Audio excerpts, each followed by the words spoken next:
What's going on, everybody? Welcome back. How are you? We got some more breaking news around MLS today. And what was supposed to be or allegedly going to be a day off. And I'm just an insane person. I'm fundamentally incapable of getting a soccer-related text and not responding, or seeing a story that I know I could chase and not chasing it. So that's more about to do with my psyche than anything else. My good bosses at The Athletic have left me alone, which is very nice of them. But here I am, breaking news and doing radio interviews and stuff during today, and now here's a YouTube video.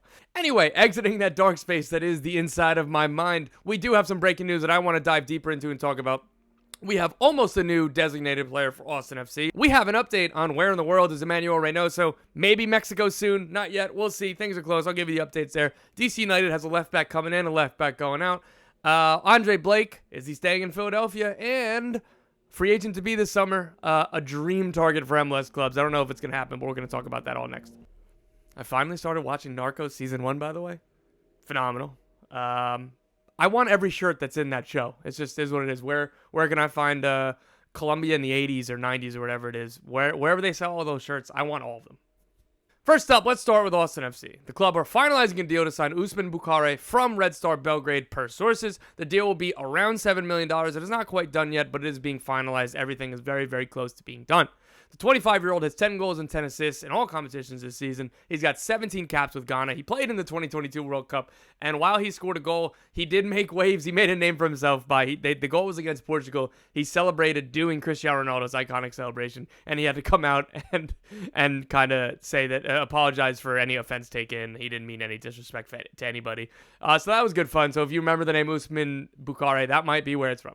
He's got experience in the Champions League with Red Star. He's got experience in the World Cup, as I was just saying, with Ghana, and experience having to tweet an apology for a celebration, which I think is a little silly. Who cares, man? Just let him have fun. Anyway, he's got some top-level experience in Europe. Again, 25 years old. This is an in-prime DP winger that the club have been looking for, and to get it to this point where it's almost done, well ahead of the summer transfer window opening, is great news for Austin. Bukare will get a little bit of a break after spending a full European season, and then he'll be ready to go in terms of paperwork, registration, probably training ahead of the July 18th opening of the secondary transfer window. Austin FC just bought out Emiliano Rigoni, as I reported earlier this week, and then it went official. So he'll slide into that DP slot and hope to be everything that Emiliano Rigoni was not for Austin FC. Rigoni was kind of plotting. His dribbling was mostly sideways and backwards. Bukare is a direct, very dynamic, very pacey winger. His numbers show that he has a lot of take-ons. He has a lot of progressive passes. He has a lot of more of a creative winger. And again, that was the mold that they thought Emiliano Rigoni would be, but he didn't quite fit in this league, in this team, everything else. So think of Bukare as more of a chance creator than, say, a goal scorer. But we'll see if those goal-scoring numbers come up in MLS. Again, with Rigoni, just to reiterate from my own reporting, he was bought out now instead of waiting towards the summer because he was on 11 MLS appearances. His contract had a clause in which if he made 12 MLS appearances this season, his contract option for 2025 would auto-trigger. That's a DP deal.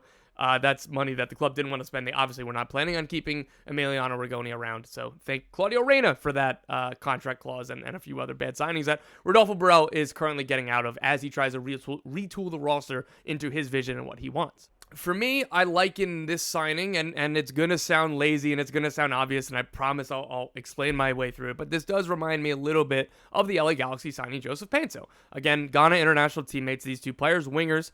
What the idea is that he's going to fit much, much better with Sebastian Driussi than Emiliano Rigoni did. This kind of profile is what they want to have around Sebastian Driussi. Driussi is their crown jewel. It is his show, and all of the new signings have to be done with the idea of how does they fit with Sebastian Driussi, and this player fits much better. It's another creative outlet because Driussi, he plays number 10 more like a second striker. He's a goal scorer more than a chance creator. So you need kind of another chance creator on the wing. Hodder O'Brien, he's been a good signing. I thought that this was a bad signing by Austin. I was very clearly wrong. Hodder O'Brien's been a good signing, but he's a goal scoring winger. He's not a chance creating winger. What's really good about Diego Rubio is that he drops into space and he can play like that 9.5 role to kind of take some of the creativity away from Sebastian Driussi and just let Driussi worry about finding space, scoring goals, and dominating games. That's why they needed a winger to be like that. But they also needed somebody to give more space to those two central players so they can roam and pick up pockets. Usman Bukare, this is the profile he is. Whether he kind of hits or not, this is the idea of what they wanted to sign and what they're going for. Austin are kind of cooking right now. They've got a new right back coming in this summer in Dessler from Toulouse. They've already added a new left back, and Biro, he's been a good signing. Alexander Ring looks like a player rejuvenated this season. They still have some holes at center back. I think that they could use another key signing in defense, but they still could add another designated player if they want. So they could either go 3 DPs and 3 U22 initiatives or 2 DPs and 4 U22 initiatives. I don't know what they're going to do. I've heard that they've been in for DP9s. I don't know if it was an either or between Bogert or a number 9. What I would love to see is if a DP number 9 comes in. Again, I don't think that they necessarily need a center forward because Diego Rubio has been a very good signing, but he's battled with injuries over the years. And just looking at how MLS teams do, you spend your assets on your designated player assets on forwards, on wingers, on 10s. Number 9 or maybe another winger is where the assets should be spent.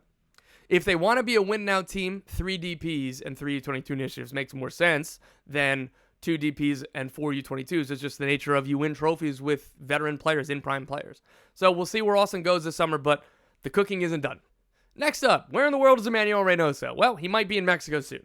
Club Tijuana is in advanced talks to sign Emanuel Reynoso from Minnesota United. Sources told me this was first reported by my guy, Ciel Merlo, the king of Mexico, South America, everything else. He's the man. He's awesome. He first reported this. What I'm told is this deal is not done. It's not totally agreed. It's not being finalized. There's still some hurdles to go. But this kind of backs up my reporting from about a month ago where I said Reynoso's leaving one way or the other, man. Like transfer, buyout, whatever has to happen, he's gone. And it wasn't 1,000% whether or not Reynoso played his last game for Minnesota. But even if he did come back to the field, it would be more about keep your fitness or like, hey, how can you help us from the bench? How can, like, hey, if we could use you, and hey, like, this could help your value in the transfer market this summer. It wasn't going to be, hey, come back and reintegrate and you're part of the team again. Kumbaya, we forgive you, and please don't go AWOL again for a third time in the last 2 years, right? Like, so Reynoso is going to leave the team this summer. Xolos would be a good option. I thought that he was going to go back to Argentina or maybe Brazil. Mexico, I had been told, was an option, but I figured that it was less likely. But Tijuana have stepped up. Their season just ended, and Mexico were on a European calendar. So there's a couple, like there's plenty of time here to get this deal done between both sides. But again, Minnesota, they're ready to wash their hands of Emanuel Reynoso, who last season he showed up 4 months late. This season, he had a fresh chance with a new regime, Khaled El-Ahmad and head coach Eric Ramsey. Burn that bridge right away, man. Like, it's sad to see. Just can't rely on him. And for a club record $5 million signing, like, what's so sad is he's so good, man. He's so very good. On his day, one of the very best players in this league, one of the most fun to watch. Hell, last year he came back. Like, let me just tell you from what I know, when he was in Argentina last year, skipping preseason, he wasn't exactly running two-a-days and keeping fit and ready to go. He came back to Minnesota, had a couple weeks of training, was inserted in the lineup a little bit earlier than I think anybody would have wanted to, but Adrian Heath needed a boost for this team. You know, he was obviously coaching for his job. He comes back and he's just incredible. Like, this dude is so naturally talented, so much fun to watch. I do hope that whatever demons he's battling or whatever personal situations that he's juggling, navigating, I do hope that they get resolved.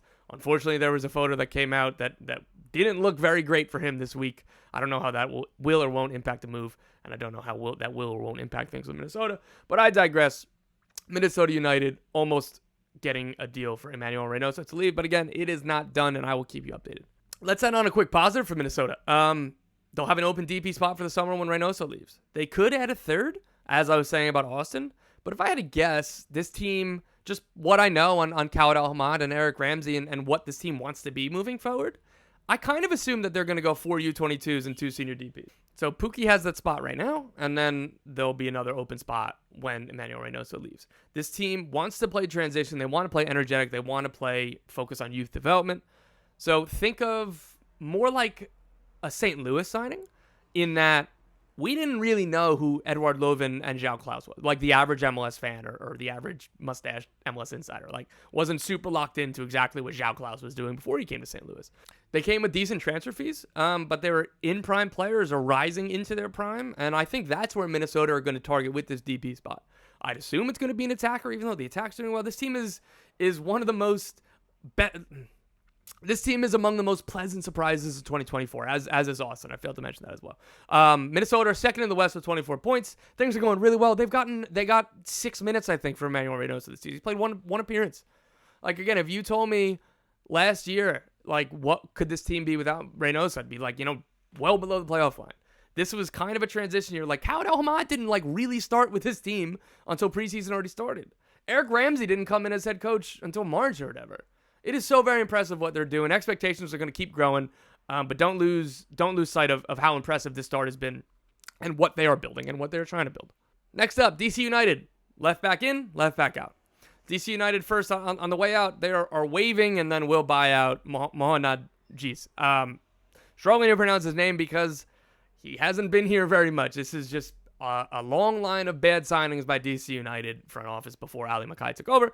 And Ali Mackay has done really, really well over these first 2 windows he's had in charge to kind of get rid of a lot of bad contracts, get rid of a lot of players, create the room for him to bring in new players. Again, I've said this before. I think that this is definitely a multi-window rebuild, but they are doing very, very well this season. They are exceeding expectations as well.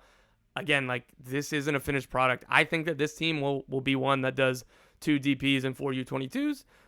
Let's see what ownership can put forward in terms of transfer fees to acquire some young talent to put around Benteke and Click and Aaron Herrera and everybody else that this team has already. So I'm looking forward to that. The next signing for them will be David Schnegg from Sturm Graz. This was reported out in Europe earlier than me today. He's got 1 cap with the Austrian national team. He's an attacking left back, but he could also play wing back or winger if they need be. He's just somebody who could fill in a couple roles on the left flank, but I know that he's going to be viewed as a left back primarily. Let's see how his crossing ability is. I'm sure that his numbers are going to go up if you just put the ball in the air anywhere near Benteke. He'll go get it, and then that counts as a cross completed, as a long ball completed, as an assist, expected assist. Must be fun to play with Benteke, man. Just whenever in doubt, just hit the ball as high as you can, and he'll go get it. A few more here before we get out of here. The Philadelphia Union and Andre Blake, they've agreed to a new long-term contract, sources told me. This is big news. They've been working on this extension for the better part of a year, really. Blake showed some frustration earlier this season with some cryptic social media posts. The 33-year-old is Philly's all-time leader in appearances, and he's the only player in MLS history to win 3 Goalkeeper of the Year awards. It is very important that this team is keeping this player. This has been a theme kind of with the club where it's been, I don't know if they're coming, but some of these central veteran players, these key players to everything that they've done over the past few years, Blake, Alejandro Bedoya, Kai Wagner, these are a couple players that, those last 2, their contract expired in the winter. They were technically free agents for a little while before they both re-signed deals to stay with Philly. I think that's so important for what this team has built, what this team has done. They have a lot of people, over any 6-year sample size in modern soccer, there's going to be a lot of change to the team.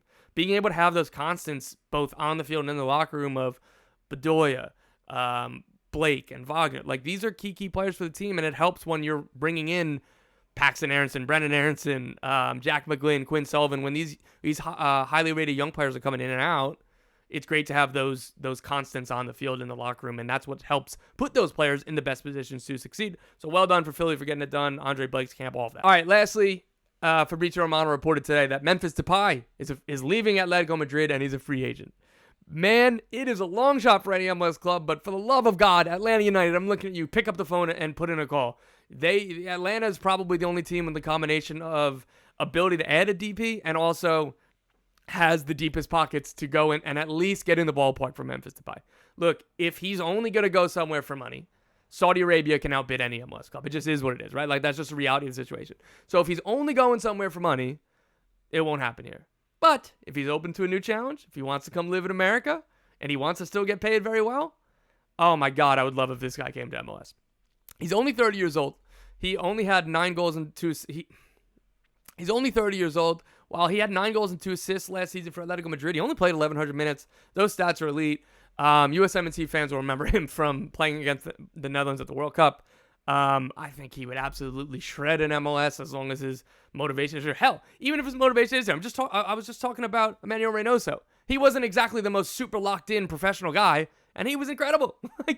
I don't know, man. Memphis Depay would be an awesome signing for MLS. He's a big personality too. Whether you love him or hate him, that's we love more of that in the league. He's not quite nobody's Zlatan, right? But he would have that kind of personality in terms of being able to say or, warranted to say whatever the hell he wants. Again, whether you like it or hate it, I think he'd be entertaining both on and off the field. So as somebody who does these YouTube videos, as somebody who watches the league week in, week out, I would love if somebody signed him. And hey, if I was a sporting director, I'd probably try to anyway.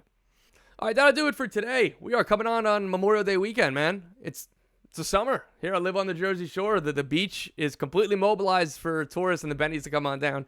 Whatever. I can't wait for some sun and some warmth. We'll have power rankings at some point soon. We'll have some summer window transfer stuff coming up soon. Copa America coming up soon. Summer of soccer. It's here, baby.